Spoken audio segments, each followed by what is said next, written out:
বলতে পারবা যে এটার পরে এটা রিপিটেশন হচ্ছে, একই রকম জিনিস রিপিট হচ্ছে, একই রকম তো না, এই স্ট্রাকচারটা একরকম, এই স্ট্রাকচারটা আরেক রকম, তাই না? না ম্যাম। হ্যাঁ, তাহলে জি ম্যাম। রিপিটেশন অফ তুমি দ্য সেম প্যাটার্ন বলতে পারছো না, তাহলে সেই ধরনের যে ম্যাটেরিয়াল গুলো পাবা সেগুলোকে একটা ক্যাটাগরি করা হয়েছে, সেই ক্যাটাগরিকে বলা হয় অ্যামরফাস। ঠিক আছে, তাহলে অ্যামরফাস ক্যারেক্টারিস্টিক যেগুলো শো করবে তার মানে বোঝা যাবে তার মধ্যে ক্রিস্টালিনিটি নাই। যখন কোনো ক্যারেক্টারিস্টিক ডিফাইন করবা, তখন যখনই মানুষ বলবে যে এটা এই ম্যাটেরিয়ালটা অ্যামরফাস, এর ক্যারেক্টারিস্টিক থেকে বোঝা যাচ্ছে, তার মানে হচ্ছে এর মধ্যে ক্রিস্টালিনিটি নাই, অর্থাৎ পিরিয়ডিসিটি নাই, এক কথায় বুঝে যাবে এটা। এটা আইসোট্রপিক। আইসোট্রপিক কেন? তোমার যেই অ্যাঙ্গেলে তুমি ডিফ্রাকশন প্যাটার্ন নাও, তুমি এই রাইট সাইড থেকে লেফট সাইড থেকে যে দিক থেকেই তুমি এদিক থেকে রে ফেলো, অথবা এদিক থেকে রে ফেলো, অথবা এদিক থেকে সোজা করে রে ফেলো, যেদিক থেকে তুমি ডিফ্রাকশন প্যাটার্ন গুলো নাও, সব দিক থেকে তোমার একই রকম লাগবে। কেননা এটা কোনো রকমের ক্রিস্টালিটি নাই, কোনো দিক থেকে তুমি ডিফ্রাকশন প্যাটার্ন ডিফারেন্ট একটা প্লেন পাচ্ছ না, যে কারণে এটাকে বলা হচ্ছে আইসোট্রপিক। সো এটা প্রপার্টি সব দিক থেকে একই ধরনের মনে হবে। আচ্ছা, তাহলে এটা হচ্ছে amorphous material. Glass, plastic, gel এগুলো হচ্ছে অ্যামরফাস ম্যাটেরিয়ালের উদাহরণ। আচ্ছা, ক্রিস্টাল স্ট্রাকচারকে আবার অন্যভাবে আরেকভাবে ডিফাইন করা যায়, সেটা হচ্ছে এটা হচ্ছে ল্যাটিস আর বেসিসের একটা কম্বিনেশন। মানে মূল জিনিস তো বুঝতে পেরেছো, যে infinite long periodic array of atoms. ঠিক আছে, এখন বুঝো যে আরো ম্যাথমেটিক্যালি জিনিসগুলোকে বুঝতে হবে এখন, সেটার মধ্যে ল্যাটিস আর বেসিস।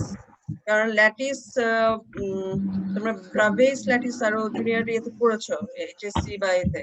তো ব্রাভেজ ম্যাথমেটিশিয়ান, ফ্রেঞ্চ ম্যাথমেটিশিয়ান, সে বের করেছিল। তো সে যেহেতু ম্যাথমেটিশিয়ান, তার অ্যাঙ্গেলটা ছিল ম্যাথমেটিক্স এরই কনসেপ্ট। ক্রিস্টালটাকে আমরা ল্যাটিস আর বেসিস এই হিসেবে, এটা দুইটার কম্বিনেশন হিসেবে চিন্তা করেছে। ল্যাটিসটা কি? ল্যাটিসটা হচ্ছে তোমার এইখানে যে পিরিয়ডিক অ্যারে অফ পয়েন্টস বলছি, একটা স্পেস, কোন একটা ফ্রি স্পেসে ধরো, মানে নরমালি একটা তুমি কতগুলো পয়েন্ট চিন্তা করছো, এমনি একটা স্পেসে তুমি কতগুলো পয়েন্ট চিন্তা করছো, সেই পয়েন্টগুলো কিন্তু তুমি পিরিয়ডিসিটি মেইনটেইন করে চিন্তা করছো, কিন্তু এটা কোনো অ্যাটম রাখছো না, অ্যাটমিক লেভেলে চিন্তা করছো না, তুমি সিম্পলি পিরিয়ডিসিটি মেইনটেইন করে যদি কতগুলো পয়েন্টকে চিন্তা করো, তাহলে সেটাকে বলবো ল্যাটিস। বুঝতে পেরেছো? হ্যালো, কারো ইয়ে থেকে শব্দ আসছে, হাসিবুর, তুমি মিউট করো। ম্যাম এটা যদি একটু আরেকবার বুঝাতেন ম্যাম, এটা বুঝতে পারিনি, আগের গুলো বুঝছি ম্যাম। আচ্ছা, বুঝে দিচ্ছি, কিন্তু মিউট করো, নাহলে অন্য সাউন্ড আসে। আচ্ছা, এখানে ওকে ম্যাম। ল্যাটিস বলতে বোঝাচ্ছে তোমার অনেকগুলো array of points which are maintaining periodicity। তার মানে পয়েন্ট, আমি এর আগে যে ক্রিস্টাল যেটা বলেছিলাম, সেটা তুমি ক্রিস্টালের অ্যাটম বাদ দাও, নর্মাল স্পেসে যদি আমি কতগুলো পয়েন্ট, অর্থাৎ কতগুলো পয়েন্ট চিন্তা করি, কতগুলো পয়েন্ট আঁকি তাদের নির্দিষ্ট ডিস্টেন্সে পিরিয়ডিসিটি মেনটেন করে, তাহলে সেই পয়েন্টগুলো যে স্পেস মানে যেভাবে আছে সেটাই হচ্ছে ল্যাটিস। এক কথা, তুমি ক্রিস্টালকে যেভাবে চিন্তা করেছো যে এভাবে রাখলে এটা হচ্ছে ল্যাটিস, সেটা একটা ল্যাটিস চিন্তা করো, মানে অ্যাটম ছাড়া। এখন চিন্তা করো অ্যাটম নাই ওই পয়েন্টগুলোতে, পিরিয়ডিক অ্যারে, কিন্তু ওই পয়েন্টগুলোতে অ্যাটম নাই। এই যে এখানে জি যে ম্যাম। পয়েন্টগুলো দেখতে পাচ্ছ, এই জি পয়েন্টের সাথে এই পয়েন্ট, এই পয়েন্টের সাথে এই পয়েন্ট, তুমি এখানে মিডল একটা পয়েন্ট যদি নাও, সেই পয়েন্টের সাথে এর চারপাশে এটার ডান বাম উপর নিচ এবং অ্যাঙ্গেলও যদি চিন্তা করো, এইটাই জি তুমি রিপিটেশন দেখতে পাবা। যদি এইটাকে আবার এখানে একটা পয়েন্ট চিন্তা করো, এরও দেখবে এই ডান বাম, এদিক এদিক এবং জি অ্যাঙ্গেল যদি চিন্তা করো, সবগুলো এটারই একটা রিপিটেশন। জি ম্যাম, এবার এরকম বুঝতে তুমি, পারছি। হ্যাঁ, এরকম তুমি এটার ইনফাইনাইট লং যদি চিন্তা করো, সেখানে আরো যে পয়েন্ট গুলো আছে, সেই জি পয়েন্টের আরেকটা পয়েন্ট নাও, যে কোনো র্যান্ডমলি আরেকটা পয়েন্ট নাও, দেখবে সেখানেও তার চারপাশে এই পিরিয়ডিসিটিটা মেনটেন করছে, ডানে বুঝতে বামে পারছি ম্যাম। সব। হ্যাঁ, তাহলে এই পয়েন্ট গুলো যদি, পয়েন্টকে যদি তুমি স্পেসে এভাবে অ্যারেঞ্জ করো, তাহলে তুমি সেটাকে বলবা ল্যাটিস, জি অ্যাটম না। জি যখন জি ঠিক। তুমি অ্যাটমকে ল্যাটিসের উপরে বসায় দিচ্ছ, এই ল্যাটিসের উপরে যদি তুমি এখন অ্যাটমকে প্লেস করো, জি তাহলে তখন সেটা হবে ক্রিস্টাল, এবং জি তখন সেই অ্যাটমটাকে বলা হচ্ছে বেসিস। অর্থাৎ বেশ। যেটা দিয়ে তুমি ল্যাটিসটাকে ফিল আপ করছো, সেটা হচ্ছে তোমার বেসিস। বেশ, ঠিক আছে। ঠিক আছে, সেই এটা কারণে বলেছে ল্যাটিস আর বেসিস মিলে তোমার ক্রিস্টাল তৈরি হয়। এটা হচ্ছে ক্রিস্টালটা আরেক ভাবে রিপ্রেজেন্টেশন। জি ওকে, জি ম্যাম এটা তুমি আরেক ভাবে রিপ্রেজেন্ট করলে। আচ্ছা,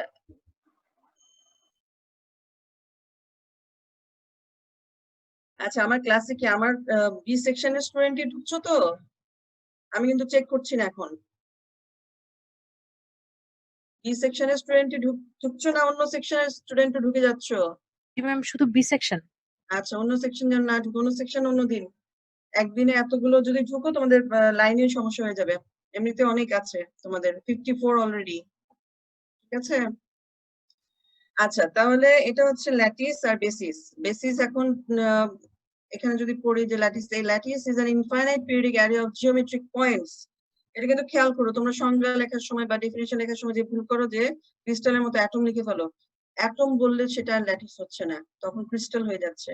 আমি ক্রিস্টাল তখনই বলছি যখন বেসিসটাকে আমি ল্যাটিসের উপরে প্লেস করে দিচ্ছি। তুমি যখন ল্যাটিস বলবে তখন হচ্ছে পয়েন্টস, সিম্পল পয়েন্ট দিয়ে তুমি ডিজাইন করছো, এরকম তুমি একটা পয়েন্ট হিসেবে চিন্তা করছো। তাহলে জিওমেট্রিক পয়েন্টস ইন স্পেস, যখন সেটা পিরিয়ডিক অ্যারে হিসেবে ইনফাইনাইট লং চিন্তা করছো, সেটা হচ্ছে তোমার ল্যাটিস। আর বেসিস কোনটা?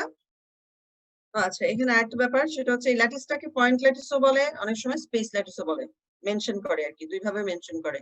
ল্যাটিসও বলে, স্পেস ল্যাটিসও বলে, পয়েন্ট ল্যাটিসও বলে। আর বেসিস হচ্ছে যখন তুমি অ্যাটমকে ওটার উপর প্লেস করবে, তখন সেটা হচ্ছে সেই অ্যাটম গুলোকে বলছো basis. In a crystal structure, a group of identical atoms or molecules which are placed in an infinite array of points are called bases. তার মানে কি, আমি আইডেন্টিক্যাল অ্যাটম অথবা মলিকিউল গুলোকে কার উপর প্লেস করছি? Array of infinite array of points, অর্থাৎ ল্যাটিসের উপরে। অ্যারে অফ পয়েন্টস কি? Infinite long periodic array of points হচ্ছে আমার ল্যাটিস। তো সেটার উপরে যখন আমি মলিকিউল বা অ্যাটম গুলোকে প্লেস করছি, এটা হচ্ছে আমি চিন্তাকে ওভাবে নিচ্ছি, ওভাবে করে চিন্তা করে ওই কথাগুলোকে সেই ওয়েতে প্লেস করে আমি একটা চিন্তাকে নিচ্ছি। আমি তো অ্যাটমিক লেভেলে দেখতে পাচ্ছি না, আমি ওটাকে চিন্তাটাকে ওভাবে নিচ্ছি যে আমার এরকম করে পিরিয়ডিক আকারে ল্যাটিসটা আছে, সেটার মধ্যে যদি অ্যাটম বসাই তাহলে সেই জায়গায় যেভাবে ডিজাইন হবে সেটা হচ্ছে আমার একটা ক্রিস্টাল, অর্থাৎ পিরিয়ডিসিটি মেনটেন করবে। আর এর আগে আমরা মূল সংজ্ঞাটাও করেছি। আচ্ছা, তাহলে এখানে যদি আসি, দেখো ওই একই যেই বর্ণনাটা দিলাম সেই জিনিসটাই কিন্তু এখানে বলা হয়েছে। দেখো, ল্যাটিস প্লাস বেসিস, এখন জাস্ট ওই ছবি ফর্মে দিয়ে দিয়েছি যে তোমার periodic array of points in the space, red points যেগুলো, সেগুলো হচ্ছে points in the space. So this is the lattice. আর এর সাথে আমি এর উপরে প্লেস করছি বেসিস। বেসিসটা আমি কি ডিফাইন করলাম? একটা নিউক্লিয়াস আর এখানে ইলেকট্রন ডিফাইন করলাম। তাহলে সেটা হচ্ছে আমি একটা অ্যাটমকে এটার উপর প্লেস করবো। তাহলে এটা দেখো, প্রত্যেকটা পয়েন্ট আমি প্লেস করেছি। রেড পয়েন্টে এই যে এই এতটুকু অংশ প্লেস হয়েছে, এই এতটুকু অংশ প্লেস হয়েছে, এতটুকু অংশ প্লেস হয়েছে, ঠিক আছে? তাহলে তারা কি পিরিয়ডিসিটি মেনটেন করছে? জি ম্যাম আচ্ছা, এই যে পিরিয়ডিসিটি মেনটেন করছে, এটার ফলে একটা অ্যাটম আছে, অ্যাটম একটা পিরিয়ডিক অ্যারে নিয়ে আছে, তাহলে এটা হচ্ছে তোমার ক্রিস্টাল। ইউনিট ঠিক আছে, সো ক্রিস্টাল তো মাথায় ঢুকে গেল। জি ম্যাম ক্রিস্টাল বলতে কি বোঝায়? সো ম্যাম এগুলো হচ্ছে বেসিক জিনিস, সেগুলো মাথায় একদম রাখতে হবে যে ক্রিস্টাল কি জিনিস, অ্যামরফাস কি জিনিস, এই জিনিসটা মাথায় রাখতে হবে। যে কোন মানুষ এমনি কথা প্রসঙ্গে বললেও মাথায় আসতে হবে ক্রিস্টাল মানে পিরিয়ডিসিটি থাকবে, ইনফাইনাইট লং একটা অ্যারে থাকবে পিরিয়ডিসিটি। ঠিক ম্যাম আছে, একটা কোশ্চেন ছিল, বলো। আইডেন্টিক্যাল অ্যাটম কেন বলা হচ্ছে? অ্যাটমকে আইডেন্টিক্যাল কেন বলা হচ্ছে? তুমি যদি একই রকম অ্যাটম না দাও তাহলে তো তোমার পিরিয়ডিসিটি মেইনটেইন হবে কিভাবে? ও একই রকম। তুমি যদি ডিফারেন্ট অ্যাটম দিয়ে করো, ডিফারেন্ট স্ট্রাকচার, তাহলে সেটার মধ্যে পিরিয়ডিসিটি মেইনটেইন করতে হবে। বুঝতে তো ডিফারেন্ট অ্যাটম না, তুমি একটা পেয়ার সলিড যখন চিন্তা করছো, তখন কপারের একটা সলিড চিন্তা করলে ধরো, সেটা যেভাবে আমি এক্সাম্পল যেটা দিয়েছি তোমার ক্রিস্টাল স্ট্রাকচারে, সেটা কিন্তু শুধু মানে প্রকৃতিতে কোন ভাবে কোন ম্যাটেরিয়ালটা থাকে ক্রিস্টালাইন অবস্থায়, কপার থাকে, অ্যালুমিনিয়াম থাকে। আমি অন্য একটা ম্যাটেরিয়ালকে বললে সে ওটা ভাবে থাকবে না, কিন্তু আমি যদি এখন স্যান্ডকে বলি ওটা না, ওটা ভাবে থাকে না।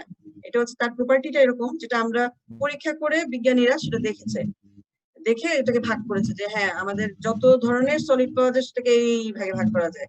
এই ম্যাটেরিয়ালটা এইভাবে থাকে, ওই ম্যাটেরিয়াল গুলো এইভাবে থাকে। এই ম্যাটেরিয়ালকে তুমি অন্যভাবে যদি ভাগ করতে চাও, তাহলে তোমাকে কোনো ফোর্স দিতে হবে বা কোনো টেম্পারেচার দিতে হবে, অন্য কোনো প্রেসার দিতে হবে, মানে এটা তার নেচারের বিরুদ্ধে, সে নরমালি সেভাবে থাকে না। ঠিক আছে, আইডেন্টিক্যাল অ্যাটমস যদি এইভাবে থাকে, তাহলে তোমার যেই পয়েন্ট থেকে তুমি দেখো না কেন, তোমার সেই পিরিয়ডিসিটি মেইনটেইন হবে। অর্থাৎ তুমি এই পয়েন্ট থেকে দেখো এদিকে এদিকে এদিকে তুমি সেম জিনিস পাচ্ছ, আবার যে কোনো একটা র্যান্ডম একটা পয়েন্ট নাও, সেখান থেকে যদি দেখো এদিকে এদিকে এদিকে ওই একই রকমের জিনিসের রিপিটেশন পাচ্ছ, তুমি সেম অ্যাটমের রিপিটেশন পাচ্ছ এবং সেম পজিশনের রিপিটেশন পাচ্ছ। তাহলে যখন তুমি সেম জিনিস পাচ্ছ এবং সেম জিনিস পেলে তো তুমি পিরিয়ডিসিটিটা বুঝতে পারছো যে এই পিরিয়ডিসিটি মেইনটেইন করছে, তাহলে তখন তুমি বলতে পারছো যে এটা হচ্ছে ক্রিস্টাল বা ক্রিস্টালাইন ম্যাটেরিয়াল। বুঝা গেছে? আচ্ছা, ইউনিট সেল। এখন একটা ক্রিস্টালাইন ম্যাটেরিয়ালের মধ্যে তুমি যখন ওটাকে অ্যানালাইসিস করবা, স্ট্রাকচারটাকে, তার সবচেয়ে একটা স্মল, সবচেয়ে ছোট একটা অংশ, যে অংশটাকে নিলে সে তার ম্যাটেরিয়ালের সমস্ত প্রপার্টি ওইটার মধ্যেই থাকে, সমস্ত প্রপার্টি ওইটার মধ্যে বিরাজ করে। মানে যতটুকু একটা স্ট্রাকচার হতে পারে, এটা হেক্সাগোনাল স্ট্রাকচার হতে পারে অর্থোরম্বিক স্ট্রাকচার হতে পারে, বিভিন্ন স্ট্রাকচার হতে পারে, কিন্তু ওই ম্যাটেরিয়ালের জন্য সেই স্ট্রাকচারটুকু নিলে একমাত্র তার মধ্যে তুমি ওই ম্যাটেরিয়ালের সমস্ত প্রপার্টি পাবা। অর্থাৎ একটা ম্যাটেরিয়াল থেকে এইটুকু অংশ আলাদা করে নিলে আমি ওখানে আমি যে ওই ম্যাটেরিয়াল ওইটুকু ম্যাটেরিয়ালকে যদি প্রপার্টি অ্যানালাইসিস করি, তাহলে যে প্রপার্টি গুলো পাবো আমি ওইটার আরো বড় অংশ নিয়ে যদি করি, সেটা একই প্রপার্টি পাবো, অর্থাৎ ওই ম্যাটেরিয়ালের প্রপার্টি পাবো। তাহলে সেইটাকে বলা হয় ইউনিট সেল। আচ্ছা, এখানে কেউ আনমিউট আছে সম্ভবত, মিউট হয়ে নাও। নয়েজ আসছে অনেক। আমি সাউন্ড পাচ্ছি, যে স্টুডেন্ট মিউট অবস্থায় নাই, মিউট হয়ে নাও নিজে। আচ্ছা, তাহলে সেটা হচ্ছে ইউনিট সেল। ইউনিট সেল বলতে বোঝাচ্ছে smallest cell in the crystal structure that carries the properties of the crystal. অর্থাৎ হ্যাঁ, শাহরিয়ার কি বলতে যাচ্ছ? ম্যাম অনেকক্ষণ আগে হাত তুলছিলাম ম্যাম, নয়েজ আসতেছে অনেক ম্যাম। আচ্ছা, নয়েজ এখন তো মনে হয় সবাই মিউট আছো না? জি জি, এখন ঠিক আছে ম্যাম, এখন ঠিক আছে। তো তোমাদের প্রবলেম থাকলে চ্যাট বক্সে ইয়ে করতে পারো, বুঝছো, লিখতে পারো, পরে আমি ওটা দেখে হলেও আনসার তোমাদের বলতে পারবো, সমস্যা নেই। আচ্ছা, ইউনিট সেলের কনসেপ্টটা কি বুঝতে পেরেছো? ইউনিট সেল কিন্তু ইম্পর্টেন্ট একটা জিনিস। ইউনিট সেলের মেইন জিনিসটা হচ্ছে ম্যাম আরেকবার একটু বললে ভালো হতো ম্যাম, নয়েসের কারণে তখন কথা কাটা কাটা আসছিল। আচ্ছা, একটু যদি বলতেন। তো নয়েজ শুনতে পাচ্ছি না যদিও। না এখন আর নাই ম্যাম, এখন আর নাই। ইউনিট সেল বলতে তুমি বুঝাবা, তুমি ক্রিস্টালের প্রপার্টি যতটুকু সেল নিলে, সবচেয়ে স্মল যতটুকু সেল নিলে, সেটার মধ্যে ওই ক্রিস্টালের সমস্ত প্রপার্টিটা সেটা থেকে পাওয়া যায়, সেটা হচ্ছে তার নিজের ইউনিট সেল, তার সেল। অনেকগুলো সেল থাকে তো, তোমার এখানে তো অনেকগুলো সেল চিন্তা করতে পারো, তুমি এইভাবে একটা বড় সেলও চিন্তা করতে পারো, এভাবেও একটা সেল চিন্তা করতে পারো। আমি কার্সর দিয়ে বুঝাচ্ছি, বোঝা যাচ্ছে তো? এখানে তুমি এই ছোট্ট একটা সেল চিন্তা করতে পারো, অথবা এভাবে বড় একটা সেলও চিন্তা করতে পারো। হ্যাঁ, হ্যালো, জি ম্যাম জি শুনুন। জি ম্যাম, শোনা যাচ্ছে। বোর্ড হলে এগুলো একটু সুবিধা হয়, বোঝা যায় না তো তোমাদের। ম্যাম কার্সারটা যদি হাইলাইটার পেন দিয়ে করতেন তাহলে ভালো হতো, অনেক সময় কার্সারটা বোঝা যাচ্ছে না। আচ্ছা, চেষ্টা করবো, আমি নিজে তো ফেস করি নাই এখন, তোমাদের করাতে গিয়ে বুঝবো যে কোনটা করলে ভালো হয়, যেটা করলে বোঝানো যায় সেটাই করবো, ঠিক আছে? এখন অ্যাডমিট হচ্ছে কেন শহীদুল ইসলাম?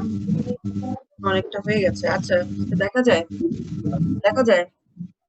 ধরো আমি জি ম্যাম, দেখা যায়। এই যে এই চারটা পয়েন্ট যদি চিন্তা ম্যাম করি, এক্সট্রা নয়েজ আসতেছে। যারা মিউট হওনি মিউট করো তো, ডিস্টার্ব করো না পড়ার মাঝখানে। ম্যাডাম কাইন্ডলি আপনি আপনার আপনি তো হোস্ট দিচ্ছেন না, আপনি সবাইকে আনমিউট করে দেন।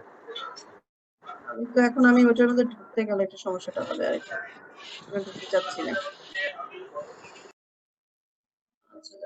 প্রবলেম কি, সবাই মিউট করে রাখলেই তো হয়। সবাই তো নিজে থেকে বারবার করলে আর এই ব্যাপারটা হয় না, নাহলে আমাকে বারবার অন্য অংশে ঢুকে ঢুকে জিনিসগুলো করতে হচ্ছে, ঠিক না? ম্যাম আপনি যদি আনমিউট করে তাহলে দেন তো সবাই, টাইম অনেক চলে যাচ্ছে, আমরা তাই কোশ্চেন না? করতে সবাই মিউট করে, ঝামেলা সবাই হতো। মিউট কর, অবজা। আচ্ছা, তোমরা মিউট করো, ঠিক আছে? জি ম্যাম। সবারটা মিউট রাখো, এখন কথা বলো না। শুধুমাত্র কোনো কোশ্চেন যদি থাকে আমাকে তাহলে বলো। আচ্ছা, এখানে আমি যেটা দেখাতে চেয়েছি তোমাকে, যদি আমি এখানে এক একটা পয়েন্ট চিন্তা করি, এখানে একটা পয়েন্ট, এখানে একটা পয়েন্ট, এখানে এখানে, এটাকে এই স্কোয়ারের এইটুকু ছোটকেও একটা সেল ধরতে পারি, এই বড়টাকেও একটা সেল ধরতে পারি, ঠিক আছে? অনেকভাবে সেল কিন্তু ধরতে পারি, এটা বলতে যাচ্ছি যে আমি যখন এখানে চিন্তা করেছি, এখানে ইউনিট সেল লিখে রেখেছি, যে এইটুকু ছোট অংশটাকে ইউনিট সেল বলা হচ্ছে। এইখানে সবচেয়ে ছোট যে অংশটা সেটাই ইউনিট সেল হবে তখনই যদি সেই সেলটা তোমার ক্যারেক্টারিস্টিক, সেই সেলটার ক্যারেক্টারিস্টিক যদি হয়ে থাকে যে ক্রিস্টালের সমস্ত ক্যারেক্টারিস্টিক শো করবে। অর্থাৎ সবচেয়ে ছোট অংশ আমি একটা ক্রিস্টাল থেকে নিব যেটা ওই ক্রিস্টালের সমস্ত প্রপার্টি বহন করে, ম্যাম তাকে বলা হবে ইউনিট সেল। ম্যাম হুম ম্যাম ক্লাসের কিছু স্টুডেন্ট হচ্ছে ম্যাম ঢুকতে পারছে না, ওরা হচ্ছে মানে রিকোয়েস্ট দিয়ে রাখছে ma'am, একটু আমার কষ্ট এখানে করে। যাদের রিকোয়েস্ট আছে আমি একজন একজন করে দিয়ে দিচ্ছি, তো সামনে উপরে আসছি আমি দিয়ে দিচ্ছি, ঠিক আছে? এখন এত পরে কেন ঢুকছে? এত পরে ঢুকা ডিফিকাল্ট তো আমার ক্লাসের ম্যাম মাঝখানে। ওরা ছিল ম্যাম নেটের কারণে ডিসকানেক্ট হয়ে গেছে ম্যাম। হ্যাঁ কিন্তু যারা আসছে যে হারুন রশিদ নাকি যেন এরকম আমি একটা দিলাম তো। জি ম্যাম, ও আচ্ছা মনে আধা ঘন্টা ধরে রুট কানেক্টিং হচ্ছে ম্যাম, এই জন্য। আচ্ছা ঠিক আছে, এখন আর এইসব নিয়ে কথা বলো না, এখন ক্লাসটা শেষ করো, ঠিক আছে? ওগুলো কথা বললে ক্লাসের কনসেপ্ট থেকে চলে যাওয়া হবে, সেই কারণে বলছি। আচ্ছা তাহলে ইউনিট সেল সম্বন্ধে বললাম। ইউনিট সেল সম্বন্ধে বুঝতে পেরেছো? সবচেয়ে স্মলেস্ট সেল যেটা, সেটা হলো সেই ইউনিট সেল। ক্রিস্টালিনিটি ক্রিস্টালের প্রপার্টিটাকে বহন করছে, তাকে বলবা তুমি ইউনিট সেল। এখন আচ্ছা এটা একটা সিম্পল একটা উদাহরণ দিয়েছি, এটা আবার তোমরা পরীক্ষার মধ্যে দিও না, বোঝার জন্য দিয়েছিলাম যে ল্যাটিস যখন তোমরা যদি কোন একটা ফিল্ডের মধ্যে কতগুলো গর্ত করো, এগুলো গর্ত হিসেবে চিন্তা যদি করো, গর্ত করেছো, সেই গর্ত পিরিয়ডিসিটি মেনটেন করে গর্ত করেছো, একই সুন্দর করে এক এক রকম ডিস্টেন্সে সমান সমান ডিস্টেন্সে রেখে।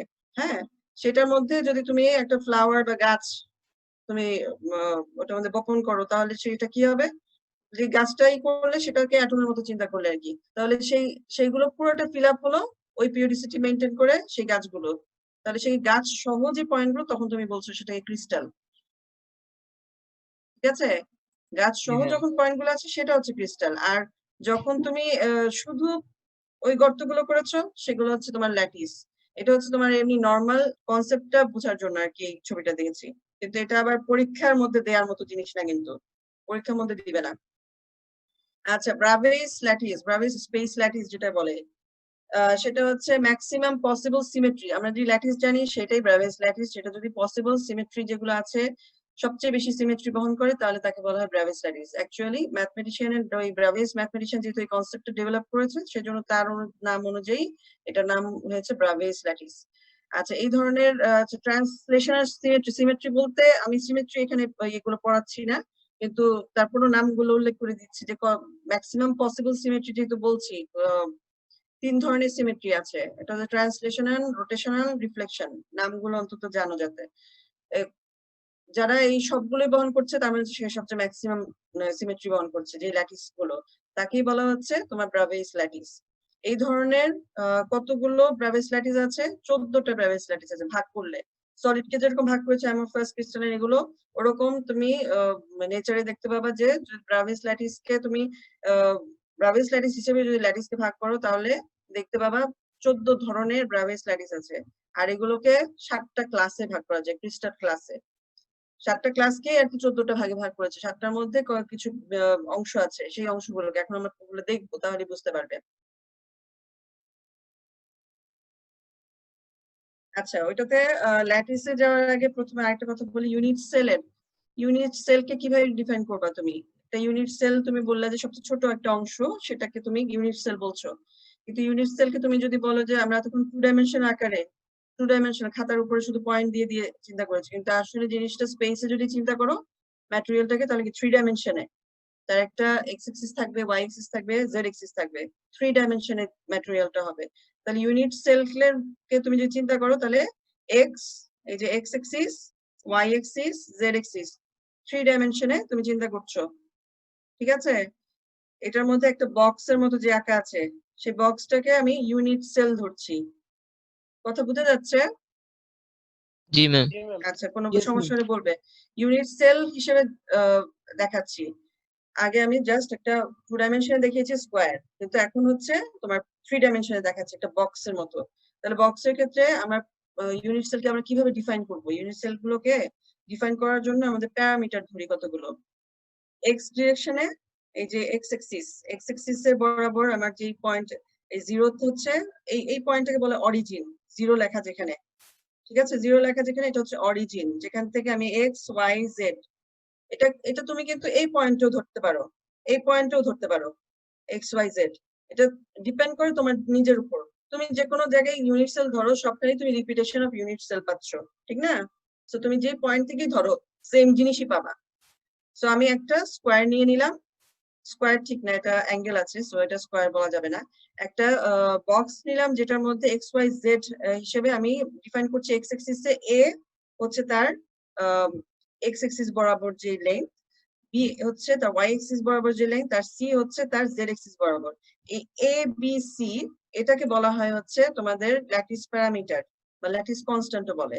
আর এদের মধ্যে যে অ্যাঙ্গেল, আমি যদি একটা বক্সকে তো এরকম বাঁকা করেও চিন্তা করতে পারি, এভাবে হতে পারে। এখন একটা পেরিওডিসিটি মেইনটেইন করছে, সেই ইউনিট সেলটা কিভাবে আছে সেটা ডিফাইন করার জন্য আমার এই এক্স এই direction, y direction, z direction, এই ডিরেকশন গুলোতে তার যতটুকু লেন্থ সেটা লাগবে, প্লাস হচ্ছে তারা এভাবে আছে না এভাবে আছে, কতটুকু অ্যাঙ্গেল করে আছে সেটা লাগবে। তার মানে আমার অ্যাঙ্গেল লাগবে, অ্যাঙ্গেল বিটুইন দোজ প্লেনস।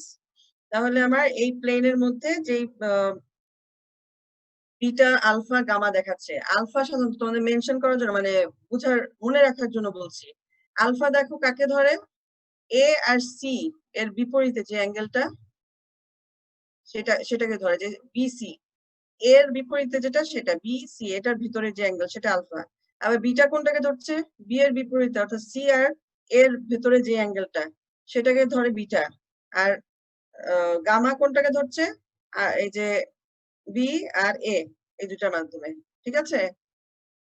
তাহলে এগুলো হচ্ছে ল্যাটিস প্যারামিটার। কোন একটা ইউনিট সেলকে তুমি যখন ডিফাইন করবা তখন তোমার এই প্যারামিটার গুলো লাগবে, অর্থাৎ ইউনিট সেলটা তোমার কেমন সেটা বোঝাতে গেলে তোমার এই প্যারামিটার গুলো লাগবে। আচ্ছা, ইউনিট সেল এখানে দেখাচ্ছি, একটু আগে দেখা এরকম সোজা, তার মানে কি আলফা বিটা গামা এরা হচ্ছে 90 ডিগ্রি, 90 ডিগ্রি অ্যাঙ্গেল আছে। তাহলে কি এটার সাথে ওটা ডিফারেন্ট হলো না প্যারামিটার গুলো? আবার এখানে এ বি সি, ছবিটাতে হয়তো বিটাকে একটু বড় মনে হচ্ছে, কিন্তু এখানে আমি যেটা দেখাতে দিয়েছি এ বি সি সমান, তো সমান করে আঁকবে। সেটা যদি সমান হয় এবং অ্যাঙ্গেল গুলো যদি 90 ডিগ্রি অ্যাঙ্গেল হয়, তাহলে সেটা হচ্ছে আমার কিউবিক ল্যাটিস, ঠিক আছে? বোঝা যাচ্ছে? আচ্ছা, তাহলে ইউনিট সেলগুলোর মধ্যে তোমার এটা হচ্ছে কিউবিক ল্যাটিস বা কিউবিক সিস্টেম বলে। কিউবিক সিস্টেম এটার মধ্যে এর প্যারামিটার, যে ল্যাটিস প্যারামিটার মেইনলি ডিফাইন হবে তোমার একটা ইউনিট সেলকে তুমি যখন, এটা কিন্তু আমি যেটা বলছি কিউবিক সিস্টেম, এটা কিন্তু তোমার যে 7 ক্লাস বললাম না ব্রাভেস ল্যাটিসের মধ্যে, 7টা ক্লাস আছে, 14টা ব্রাভেস ল্যাটিস আছে। এই 7টা ক্লাসের মধ্যে একটা ক্লাস হচ্ছে কিউবিক সিস্টেম, যেটা কিউবিক ল্যাটিস বলতে পারো বা কিউবিক সিস্টেমও বলতে পারো। এইটার ভেতরে দেখো আবার 3 ধরনের আছে, অ্যাটম গুলোর প্লেসমেন্টের উপর ডিপেন্ড করে 3 ধরনের স্ট্রাকচার পাওয়া যায় সলিডের মধ্যেই, অ্যানালাইসিস করে দেখা গেছে। সেটার মধ্যে দেখা গেছে এবিসি কিউবিক হতে গেলে কি হবে, এ বি সি সমান হতে হবে, আলফা বিটা গামা 90 ডিগ্রি হতে হবে, অর্থাৎ এরকম খাড়া থাকবে, আর এবিসি সমান হতে হবে, ঠিক না? এটা হচ্ছে সিম্পল কিউবিক স্ট্রাকচার, যেটা মধ্যে প্রত্যেকটা পয়েন্টে আমার যে জয়েন্ট গুলো আছে সেই জয়েন্ট গুলোর মধ্যে একটা করে আমার অ্যাটম আছে, ঠিক আছে? এটা হচ্ছে সিম্পল কিউবিক। আরেক ধরনের কিউবিক, সেটাও কিউবিক সিস্টেম বলবো, কিন্তু সেটাকে বডি সেন্টার্ড কিউবিক বলবো। কখন বডি সেন্টার্ড? আমি বক্সটার ভিতরে সেন্টারে একটা অ্যাটম যদি থাকে, তাহলে সেটাকে আমি সিম্পল কিউবিক বলবো না, সেটাকে বলবো বডি সেন্টার্ড কিউবিক। অর্থাৎ আমার বোঝাবো কিভাবে, কিউব তো নাই, কিন্তু ধরো এভাবে ধরতে পারো, ধরো এটাকে যদি তুমি একটা স্কোয়ারের মতো ধরো, চিন্তা করো, হ্যাঁ? তাহলে এই পয়েন্টে একটা অ্যাটম, এই পয়েন্টে একটা অ্যাটম, এই পয়েন্টে একটা অ্যাটম, এই পয়েন্টে একটা অ্যাটম, এখানে একটা অ্যাটম, হ্যাঁ? আর এটার ভিতরের জায়গাটায়, এইটার ভেতরে একটা অ্যাটম যদি চিন্তা করো, এই অংশে না, এই ফেসে না, ঠিক আছে? এটা একটা, ম্যাম ভিতরে মাঝখানে। হ্যাঁ, অর্থাৎ আমি ভিতরে চিন্তা করছি, এটার ভেতরে, জি ম্যাম। আমি কিন্তু এটার এই ফেসে না, ঠিক আছে? এগুলোতে চিন্তা করছি না, এই বেস গুলোতে না, এই ফেস গুলোতে না, এগুলো হচ্ছে ফেস, এটা হচ্ছে বেস, ঠিক আছে? তাহলে সেটা হবে হচ্ছে বডি সেন্টার্ড, আর ফেস সেন্টার্ড হবে কোনটা? এই যে ফেস গুলো আছে, প্রত্যেকটা ফেসে আমার একটা করে অ্যাটম থাকবে, সেটা হচ্ছে আমার ফেস সেন্টার্ড, ঠিক আছে? প্রত্যেকটা ফেসে যদি একটা করে অ্যাটম থাকে তাহলে সেটা হচ্ছে ফেস সেন্টার্ড। এগুলোর কিছু উদাহরণ দেওয়া আছে, এটা হচ্ছে কিউবিক স্ট্রাকচার যেগুলো বহন করে। এরপর হচ্ছে টেট্রাগোনাল সিস্টেম। টেট্রাগোনাল যদি চিন্তা করো, টেট্রাগোনাল কোনটাকে বলবে? এটা আরেকটা সিস্টেম। 7টা সিস্টেম বলতেছি, কিন্তু 7টা সিস্টেমের মধ্যে এটা সেকেন্ড সিস্টেম। সেকেন্ড সিস্টেমে কি বৈশিষ্ট্য?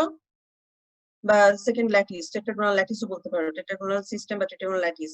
টেট্রাগোনাল ল্যাটিস এ বি সমান হবে, কিন্তু সি সমান হবে না। কিউবিকে ছিল সিউ সমান, কিন্তু এটার মধ্যে সি সমান হবে না।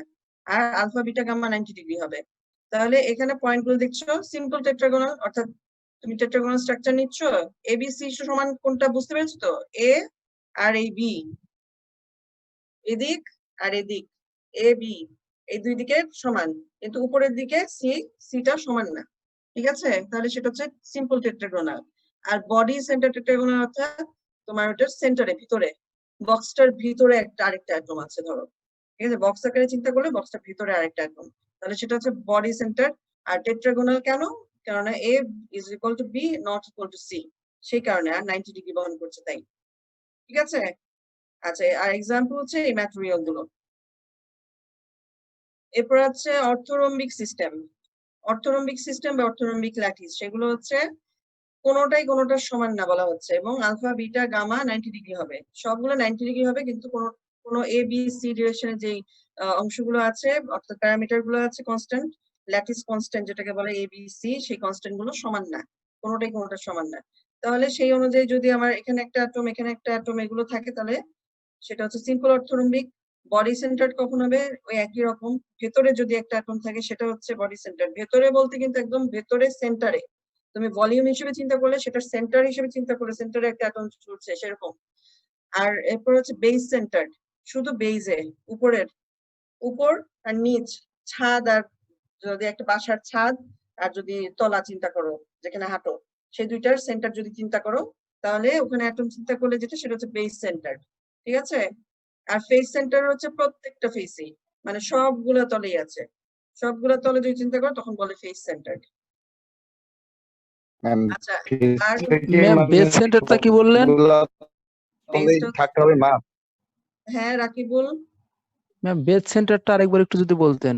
বেস সেন্টার হচ্ছে তুমি যদি একটা বাসার ছাদ আর পায়ের পা চিন্তা করো, মানে যেখানে হাঁটো, উপরের তলা আর নিচেরটা, এইটা হচ্ছে বেস, ঠিক আছে?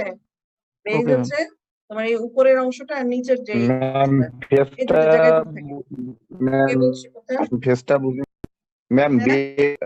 ফেস ঠিক সেন্টারটা আছে, ম্যাম বুঝি নাই। Face face centre, face ma'am, problem. Face centre হচ্ছে হ্যাঁ হ্যাঁ জি প্রত্যেকটা তলে, তুমি যদি একটা বক্স চিন্তা করো, বক্সের প্রত্যেকটা তলকে বলবা তুমি এক একটা ফেস, নিচের তল, পাশের সবগুলো তলকে বলবা তুমি ফেস।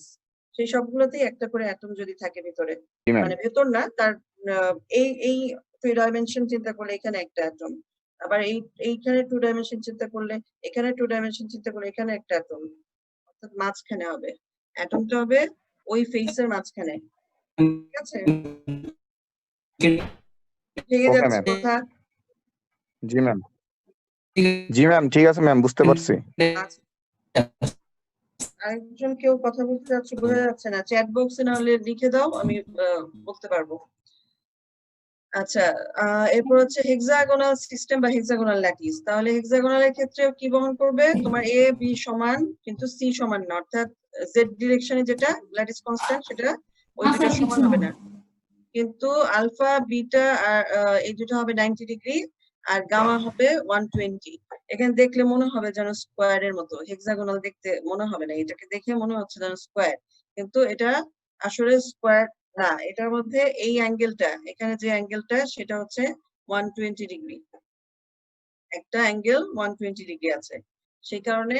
এবং হেক্সাগোনালের ক্ষেত্রে এই শেপটাই হচ্ছে এখন তোমার হেক্সাগোনাল একটা ইউনিট সেল, সেই সেলটা এই ক্যারেক্টারিস্টিক থাকবে, তার গামা ইকুয়াল টু 120 ডিগ্রি, আর এ বি সমান হবে কিন্তু সি সমান হবে না, সেই ধরনের স্ট্রাকচারকে তোমার হেক্সাগোনাল ল্যাটিস বলবে, হেক্সাগোনাল স্ট্রাকচার বলবে। এটা এক ধরনেরই, সেই জন্য এটার ক্লাসও এক ধরনের, এটার ব্রাভিস ল্যাটিসও একটা। আর রম্বোহেড্রাল সিস্টেমের মধ্যে যদি বলো, সেটা হচ্ছে তোমার এখানে যে স্ট্রাকচারটা দেখানো আছে সেই স্ট্রাকচারটা, অর্থাৎ সেই স্ট্রাকচারে কি বৈশিষ্ট্য, এ বি সি সমান, আর আলফা বিটা গামা কোনোটাই 90 ডিগ্রি না, এক একটা এক এক অ্যাঙ্গেল, ঠিক আছে? মানে তিনটা সমান কিন্তু কোনোটাই 90 ডিগ্রি নয়। আচ্ছা, এরপরে আসছে মনোক্লিনিক সিস্টেম আর ট্রাইক্লিনিক। মনোক্লিনিক ল্যাটিস আর ট্রাইক্লিনিক দুটোই হচ্ছে শেষের দুটো। সেটা হচ্ছে মনোক্লিনিকের মধ্যে হচ্ছে কোনো এ বি সি কোনো ল্যাটিস কনস্ট্যান্ট একটা আরেকটা সমান হবে না, এ বি সি কোনোটাই সমান না, সবগুলাই different value. R a B দুটাই 90 ডিগ্রি থাকবে, দুটার মধ্যে অ্যাঙ্গেল, কিন্তু গামা 90 ডিগ্রি থাকবে না। এটার মধ্যেও তোমার আছে simple monoclinic, base centred monoclinic. একই কনসেপ্ট, বেস সেন্টার মানে বেজের মধ্যে একটা অ্যাটম থাকবে, আর সিম্পল মানে হচ্ছে তার তার কর্নার গুলোতে, বক্সের যে কর্নার গুলো সেই কর্নার গুলোতে একটা করে অ্যাটম থাকবে। আচ্ছা, ট্রাইক্লিনিক সিস্টেম কি? ট্রাইক্লিনিক সিস্টেম হচ্ছে এ বি সি দুইটার কোনোটাই সমান হবে না, কিন্তু 90 ডিগ্রি যে এর আগে যে ছিল এটার মধ্যে এটা কিন্তু 90 ডিগ্রিও হবে না কোনোটা, তাহলে সেটা হচ্ছে ট্রাইক্লিনিক। এটা এক ধরনেরই আছে, মানে নেচারে তুমি এক ধরনেরই পাবা এরকম ট্রাইক্লিনিক, যে সাইড গুলোতে শুধুমাত্র অ্যাটম গুলো থাকছে। আচ্ছা, তাহলে এটা হচ্ছে তোমার 7 ধরনের। এখানে যদি খেয়াল করে দেখো যে 7 ধরনের, এই যে আমি কিউবিক থেকে দেখাচ্ছি, 1 কিউবিক, 2 টেট্রাগোনাল, 3 হচ্ছে রম্বোহেড্রাল, হেক্সাগোনাল, 4 অর্থোরম্বিক, সরি, আর রম্বোহেড্রাল হচ্ছে 5, 6, 7। ঠিক আছে? হ্যাঁ শাকিল। হ্যাঁ ম্যাম, হচ্ছে এই যে মনোক্লিনিক যেটা আর কি ম্যাম, এটা কি 90 ডিগ্রি কম বা বেশি? এটা তো হতে পারে, যে কোনো রকম হতে পারে। 90 কোনটা ডিগ্রি বলো, আরেকবার বলো। ম্যাম সরি, ট্রাইক্লিনিকটা, ট্রাইক্লিনিক হ্যাঁ ট্রাইক্লিনিক, ম্যাম ওইটা হচ্ছে 90 ডিগ্রি থেকে কমও হতে পারে, বেশি হতে পারে, এই তো আর কি। হ্যাঁ হ্যাঁ জি ম্যাম। 90 হবে না আর কি, এটা হচ্ছে কম বেশি তো হবে, কেননা তো আর 360 ডিগ্রি যদি সবগুলো মিলে হতে হয় তখন তো তোমার ওই কম বেশি করে নিতে হবে, জি মানে ম্যাম। ওই ধরনেরই হবে আর কি স্ট্রাকচারটা। জি ম্যাম, থ্যাঙ্কস। আচ্ছা, তাহলে এই হচ্ছে তোমার 7টা ক্লাস। আমি যে এর আগে যে আগের স্লাইডটাতে দেখিয়েছিলাম, যেখানে বলেছিলাম 14টা ব্রাভিস ল্যাটিস আর 7টা ক্রিস্টাল ক্লাস। 7টা ক্রিস্টাল ক্লাস কিন্তু এই যে কিউবিক, তারপর রম্বোহেড্রাল, এগুলো বললাম যে। আর 7টার ভিতরে আবার এই যে সাব গ্রুপ গুলো দেখালাম না, যে face centred, base centred, body centred, এগুলো যদি তুমি কাউন্ট করো দেখবে সবগুলো মিলিয়ে 14টা হয়। তাহলে সেটা হচ্ছে 14টা পসিবল ব্রাভিস ল্যাটিস। ঠিক আছে, বুঝে গেছে? জি ম্যাম। আচ্ছা, তাহলে আমরা আজকের জি লেকচারে ম্যাম। যতটুকু পড়লাম সেটুকুর মধ্যে আসতেছে ক্রিস্টাল, এতটুকু আজকে লেকচার, বেশি আজকে পড়াচ্ছি না। ক্রিস্টাল স্ট্রাকচারের মধ্যে প্রথম হচ্ছে ক্রিস্টাল অ্যামরফাস। ক্রিস্টালাইন ম্যাটেরিয়াল বলতে কি বোঝাচ্ছে এবং অ্যামরফাস ম্যাটেরিয়াল বলতে কি বোঝাচ্ছে, এবং তাদের প্রপার্টিটা মেইনলি কি, বোঝা যাবে তো নাকি, বলা যাবে? মাথায় আছে তো? যতক্ষণ বললাম আমার তো মনে হয় এটা মাথায় ঢুকে যাওয়ার কথা। ক্রিস্টালের মধ্যে পিরিয়ডিসিটি মেইনটেইন হয়, আর অ্যামরফাসে হয় না, রাইট? জি ম্যাম। ঠিক আছে। আচ্ছা, তাহলে আহ এটা পড়ছে, আর হচ্ছে ব্রাভিস ল্যাটিস কাকে বলে সেটা বলছে। এবং ল্যাটিস ক্রিস্টাল স্ট্রাকচারকে আবার আমরা দুই ভাবে ডিফাইন করতে পারি। আরেকভাবে হচ্ছে তুমি ল্যাটিস আর বেসিস দিয়েও ডিফাইন করতে পারো, রাইট? জি ম্যাম। ল্যাটিস আর বেসিস দিয়েও ডিফাইন করতে পারি। যখন ক্রিস্টালের কোনো সংজ্ঞা যদি আসে বা ইয়ে থাকে, সেটা তোমার ল্যাটিস বেসিস দিয়ে সুন্দর করে বুঝিয়ে দিতে পারো। আর তবে যেটা মানে এই কোর্সে সবচেয়ে বড় যে জিনিসটা ব্যাপার, সেটা তুমি খেয়াল রাখবা যে তুমি যখন একটা জিনিস লিখতেছো সেটার মধ্যে মেইন জিনিসটা তুমি এক কথায় লিখলেও কিন্তু তুমি ফুল মার্ক পেতে পারো, মানে কারেক্ট আনসার লিখো। যেমন ক্রিস্টালের কথাটা বললাম, তোমার পিরিয়ডিসিটি মেইনটেইন হবে এবং ইনফাইনাইটলি লং, অর্থাৎ এটার মধ্যে দুটো জিনিস প্রয়োজনীয়, সেটা হচ্ছে ইনফাইনাইট লং আর পিরিয়ডিসিটি। এই দুইটা হচ্ছে তার মেইন জিনিস, এই দুটাকে উল্লেখ করতেই হবে। এই দুটো যদি উল্লেখ করো তাহলে তোমার আনসারটা তখন 1000টা জিনিস না লিখলেও তোমার ওই আনসার ইজ কারেক্ট। ঠিক আছে, সেটা দিয়ে তোমার স্ট্রাকচার বুঝায় দেওয়া। আর কত ধরনের ব্রাভিস ল্যাটিস পড়লাম, সেটার মধ্যে ইউনিট সেল পড়লাম, 14 ধরনের ব্রাভিস ল্যাটিস আর 7 ধরনের ক্লাস। হ্যাঁ, জি ম্যাম। আচ্ছা, জি ম্যাম। তাহলে এখন শেয়ার স্টপ করে দিচ্ছি। তোমাদের গুগল ক্লাসরুমে আমি এই স্লাইডটা দিয়ে দেবো, তোমরা নিয়ে নিবা, ঠিক আছে? আর ম্যাম চ্যাট বক্সে ম্যাম কোশ্চেন আছে টেক্সট বুক এখানেও আমি লিখে দিয়েছি, শেয়ার স্ক্রিন এটার মধ্যে আছে। কাসাবের বইটা তোমরা পড়বা, ম্যাম রেফারেন্সটা দিয়ে বইটা দিয়েছি যে পিডিএফ কি কাসাবের আজকে দিয়ে দিবেন ম্যাম? পিডিএফ তো আমার কাছে আসছে কিনা আমার দেখতে হবে, আমার মূল বইটা আছে। বেটার হয় তোমরা যদি কোনো ব্যাচের থেকে যদি নিয়ে নিতে পারো বেটার হয়, পিডিএফটা আমার দেখতে হবে আছে কিনা, বুঝছো? Principle of electronic material and তোমাদের ডিভাইসেস। কেউ যদি থাকে তোমাদের কারোর কাছে, তাহলে সে শেয়ার করলে বেটার, ওই গুগল ক্লাসরুমে শেয়ার করো, সেখান থেকে অন্যরাও নিতে পারবে। যদি থেকে থাকে তোমাদের এখানে যারা আছো তোমাদেরকে বলছি, এখানে তো সিনিয়র স্টুডেন্টরাও আছো না? সিনিয়র স্টুডেন্টরা ওদের কাছে থাকতে পারে পিডিএফ এর কপিটা যদি থাকে গুগল ক্লাসরুমে একজন শেয়ার করে দাও, তাহলে ওটা সবাই পায়। ইয়েস ম্যাম, একটু ট্রাই করে দেখবো, যদি পাই তাহলে দিয়ে দিব। আচ্ছা আচ্ছা ঠিক আছে, তাহলে আমার আর কি করে দেওয়া লাগবে না, না হলে আমাকে বুঝতে হবে, আর সেটা হলে আমি ওখান থেকে নিতে পারবো, সমস্যা নেই। আজকে গুগল ড্রাইভে দিয়ে দেবেন। গুগল ক্লাসরুম যেটা, সেখানে একজন প্রশ্ন করেছো ম্যাম আজকের স্লাইডটা গুগল ক্লাসরুমে দিয়ে দিলে ভালো হবে। আচ্ছা শোনো, এখানে একটা জিনিস বলি তোমাদের, মিনহাজ শুনতে পাচ্ছ? নাই না? আচ্ছা, আর আরেকজনকে বিজয়, অর্থরম্বিকে ম্যাডাম লেখা ছিল -39°C, ওইটা আসলে কি বোঝানো হচ্ছিল? আচ্ছা, তাই -39°C বোঝাচ্ছে যে ওই টেম্পারেচারে ওই ম্যাটেরিয়ালটা শুধুমাত্র অর্থরম্বিক ক্যারেক্টারিস্টিক শো করে, এটা বোঝাচ্ছে। যখন একটা জিনিস ব্র্যাকেটে ওটার পাশে কোন একটা ম্যাটেরিয়ালের পাশে ব্র্যাকেটে যখন একটা টেম্পারেচার লেখা থাকে, তার মানে হচ্ছে ওই টেম্পারেচারে সে ওই ক্যারেক্টারিস্টিকটা শো করে, অর্থাৎ সে ওই টেম্পারেচারে অর্থরম্বিক, হয়তো সে ওই টেম্পারেচার ছাড়া অর্থরম্বিকটা শো করে না।